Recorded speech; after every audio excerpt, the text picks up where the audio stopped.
Good morning students. आज की video में हम क्लास 10th के इम्पोर्टेंट क्वेश्चंस के बारे में बात करेंगे, क्योंकि अब एग्ज़ाम्स में बहुत कम टाइम बचा है।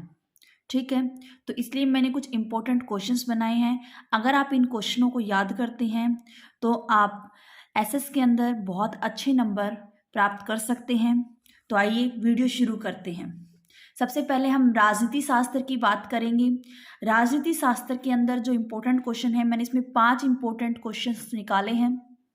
ठीक है, ये सारे 5-5 नंबर के बड़े क्वेश्चन हैं।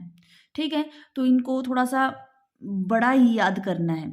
पहला क्वेश्चन है, राजनीतिक दल के कार्य क्या हैं? मतलब राजनीतिक दल जो है वो कौन कौन से कार्य करते हैं उसके बारे में है कि राजनीतिक दल जो है वो चुनाव लड़ते हैं, कार्यक्रम व नीतियों को प्रस्तुत करते हैं, ठीक है, सरकार बनाते हैं, इसके अलावा विपक्ष के अंदर बैठते हैं। तो इस तरह से कम हमें 5 पॉइंट जो हैं वो इस क्वेश्चन के याद करने हैं। तो ये क्वेश्चन बहुत इंपॉर्टेंट है एग्जाम की दृष्टि से कि राजनीतिक दल के कार्य क्या हैं। उसके बाद आता है, राजनीतिक दल की चुनौतियों का वर्णन करो। ठीक है, चुनौतियों का मतलब होता है राजनीतिक दलों के अंदर क्या क्या कमियां हैं। ठीक है, उनका वर्णन हमें करना है। ठीक है, तो इसमें एक तो कार्य हो गया, एक राजनीतिक दलों में क्या कमियां हैं या क्या चुनौतियां हैं उनके बारे में। ठीक है, तीसरा क्वेश्चन है, राजनीतिक दलों को कैसे सुधारा जा सकता है उसके बारे में हमें सुझाव देने हैं। ठीक है, जो भी समस्याएं आती हैं उनको सुधारने के लिए क्या सुझाव दिए जा सकते हैं। नेक्स्ट क्वेश्चन है, भारतीय संविधान में शासन शक्तियों से संबंधित 3 सूची हैं, संघ सूची, राज्य सूची व समवर्ती सूची। ठीक है, मतलब हमारे देश के अंदर जितनी भी शासन शक्तियां उनको 3 भागों में बांटा गया है, संघ सूची, राज्य सूची व समवर्ती सूची के अंदर। संघ सूची के अंदर जो विषय आते हैं उन पर निर्णय लेने का अधिकार संघ का होता है। राज्य सूची के अंदर जो विषय आते हैं उन पर निर्णय लेने का अधिकार राज्य का होता है। वह समवर्ती सूची के अंदर जो विषय आते हैं उसके अंदर जो अधिकार लिए जाते हैं वो संघ व राज्य दोनों के द्वारा मिलकर लिए जाते हैं। संघ का मतलब होता है केंद्र। ठीक है, तो इनके 2-2 उदाहरण देने हैं कि इनमें 2-2 कौन कौन से विषय आते हैं। संघ सूची में कौन से 2 विषय आते हैं, राज्य सूची में कौन से 2 विषय आते हैं, वह समवर्ती सूची के अंदर कौन से 2 विषय आते हैं। उसके बाद लास्ट क्वेश्चन है पॉलिटिकल का, एकात्मक शासन व्यवस्था व संघात्मक शासन व्यवस्था में अंतर बताओ। ठीक है, दोनों के बारे में याद करना है कि एकात्मक शासन व्यवस्था क्या होती है और संघात्मक शासन व्यवस्था क्या होती है, इन दोनों में क्या अंतर है। तो ये 5 क्वेश्चन है पॉलिटिकल के जो बहुत इंपॉर्टेंट हैं। इनमें से एक 5 नंबर का क्वेश्चन जरूर आ जाएगा। इसके अलावा छोटे क्वेश्चनों में भी इस तरह के क्वेश्चन पूछे जा सकते हैं, संघ सूची में कौन से विषय आते हैं, राज्य सूची में कौन से विषय आते हैं, या एकात्मक शासन व्यवस्था किसे कहते हैं। तो हमें ये 5 क्वेश्चन पूरी डिटेल में 5 नंबर के याद करने हैं। ठीक है, सिर्फ 5 क्वेश्चन याद करने हैं राजनीति के अंदर। आगे बात करते हैं हम भूगोल के बारे में। भूगोल के अंदर सिर्फ 4 क्वेश्चन लिए हैं बड़े। ठीक है, ये भी 5-5 नंबर के क्वेश्चन हैं जो हमें याद करने हैं। ठीक है, पहला क्वेश्चन है, संसाधन किसे कहते हैं? संसाधनों का वर्गीकरण कीजिए। तो ऐसी कोई भी वस्तु जो हमारी आवश्यकताओं को पूरा करती है वह वस्तु संसाधन कहलाती है। संसाधनों का वर्गीकरण करना है पूरा डिटेल में कि उत्पत्ति के आधार पर संसाधन 2 प्रकार के होते हैं, जैव और अजैव। ठीक है, समाप्यता के आधार पर 2 प्रकार के होते हैं, समाप्य, असमाप्य, या फिर हम उनको नवीकरणीय या अनवीकरणीय भी बोल सकते हैं। ठीक है, इसके अलावा स्वामित्व के आधार पर भी हैं। तो इसमें हमें संसाधनों के वर्गीकरण में संसाधनों के सभी प्रकार जो है वो हमें याद करने हैं। नेक्स्ट क्वेश्चन आता है, भारत में पाई जाने वाली मिट्टियों के प्रमुख प्रकारों का वर्णन करो। जितनी भी भारत में मिट्टी पाई जाती है, जलोढ़ मिट्टी, काली मिट्टी, लाल मिट्टी, ठीक है, लेटराइट मिट्टी। इसमें जलोढ़, काली और लेटराइट मिट्टी सबसे इंपॉर्टेंट है। ठीक है, जलोढ़ मिट्टी, काली मिट्टी व लेटराइट मिट्टी ये सबसे इंपॉर्टेंट है। इसके अलावा मरुस्थलीय मिट्टी, पर्वतीय मिट्टी, ये सभी हमें याद करनी है। ठीक है, याद करनी है कि ये भारत में कहाँ कहाँ पर पाई जाती है और इनकी क्या क्या विशेषताएं होती हैं। ठीक है, नेक्स्ट क्वेश्चन है गेहूं व चावल कृषि की भौगोलिक दशाओं का वर्णन करो। एक क्वेश्चन कृषि से रिलेटेड जरूर आएगा, ठीक है। कोई सी भी फसल पूछी जा सकती है, लेकिन मेनली ये दो फसल बहुत इंपॉर्टेंट है क्योंकि ये दोनों फसलें खाद्यान्न फसल हैं, ठीक है। तो गेहूं व चावल की कृषि के लिए भौगोलिक दशाएं, भौगोलिक दशाओं का मतलब होता है कि गेहूं और चावल की कृषि के लिए तापमान कितना चाहिए, वर्षा कितनी चाहिए, मिट्टी कैसी होनी चाहिए, धरातल कैसा होना चाहिए, इसमें श्रमिक लगते हैं या नहीं लगते हैं, ठीक है।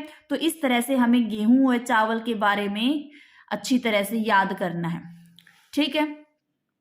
नेक्स्ट आता है जीवन निर्वाह कृषि व व्यापारिक कृषि में अंतर बताओ, ठीक है। झूम कृषि स्थानांतरित कृषि को कहते हैं, तो हमें स्थानांतरित कृषि के बारे में पता होना चाहिए, ठीक है।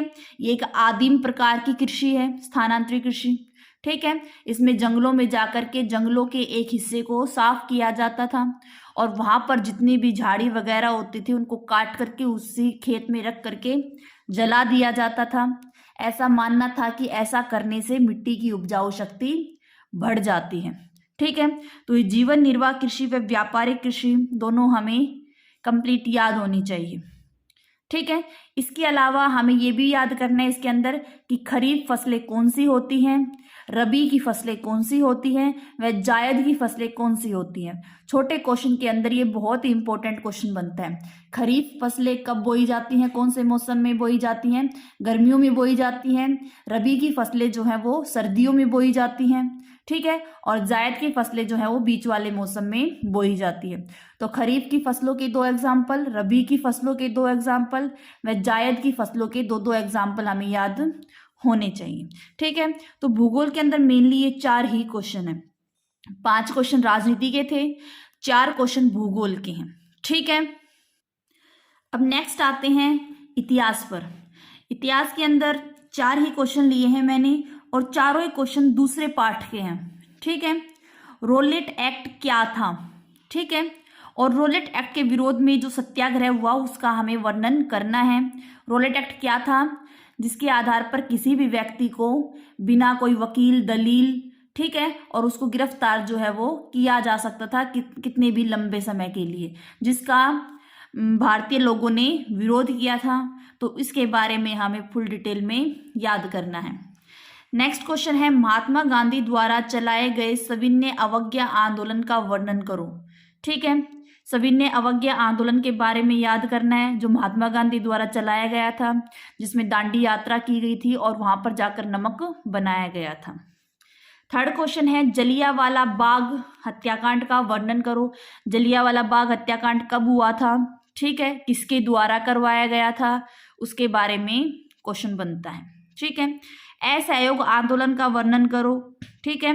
और असहयोग आंदोलन को महात्मा गांधी ने क्यों वापस ले लिया था, क्योंकि चौरी चौरा पुलिस स्टेशन के अंदर आग वगैरह लग गई थी जिसमें कुछ लोग मारे गए थे, मतलब हिंसा उत्पन्न हो गई थी, इसलिए महात्मा गांधी ने असहयोग आंदोलन वापस ले लिया था। तो इसके बारे में हमें फुल डिटेल में याद करना है। तो सिर्फ ये 4 ही क्वेश्चन हैं हिस्ट्री के अंदर, इतिहास के अंदर। ये चारों क्वेश्चन एग्जाम की दृष्टि से बहुत ही महत्वपूर्ण है। उसके बाद हम आते हैं अर्थशास्त्र में। अर्थशास्त्र में पहला क्वेश्चन है मानव विकास को मापने के लिए यूएनडीपी कौन से मापदंड का प्रयोग करता है, ठीक है। यूएनडीपी कौन से मापदंड का, ये पहले पार्ट में से है, विकास वाले पार्ट में है ये क्वेश्चन, और ये हमें याद करना है।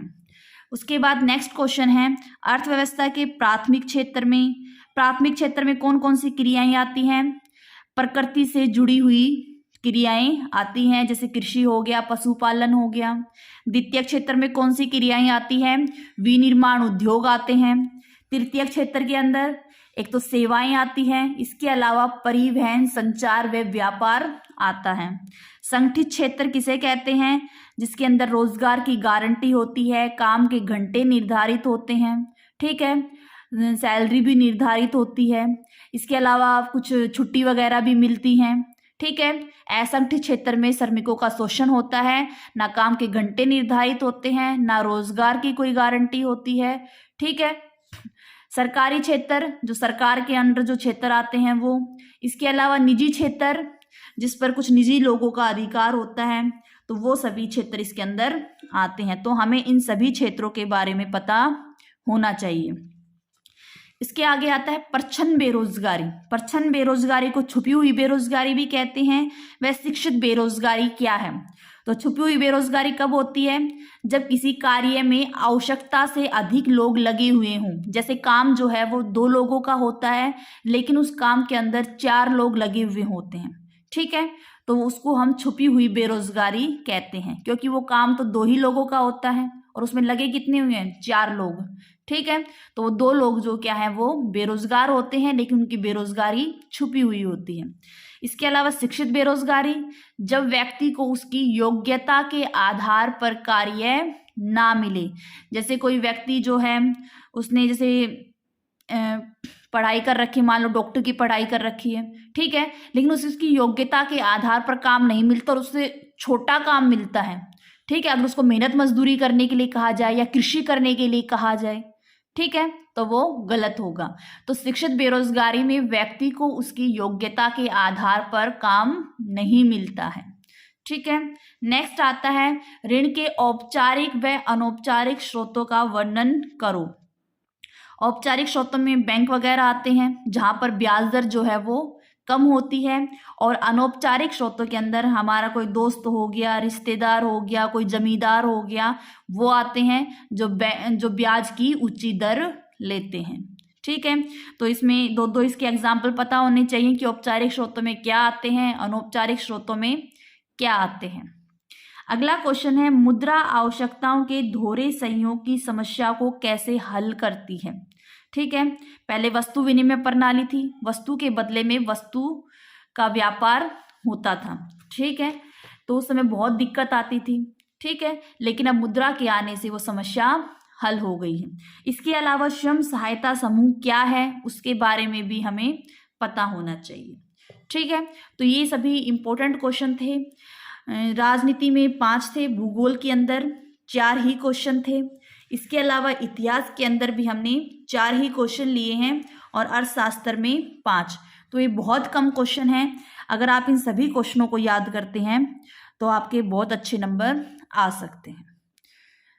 अधिक जानकारी के लिए चैनल से जुड़े रहें, चैनल को सब्सक्राइब करें। धन्यवाद।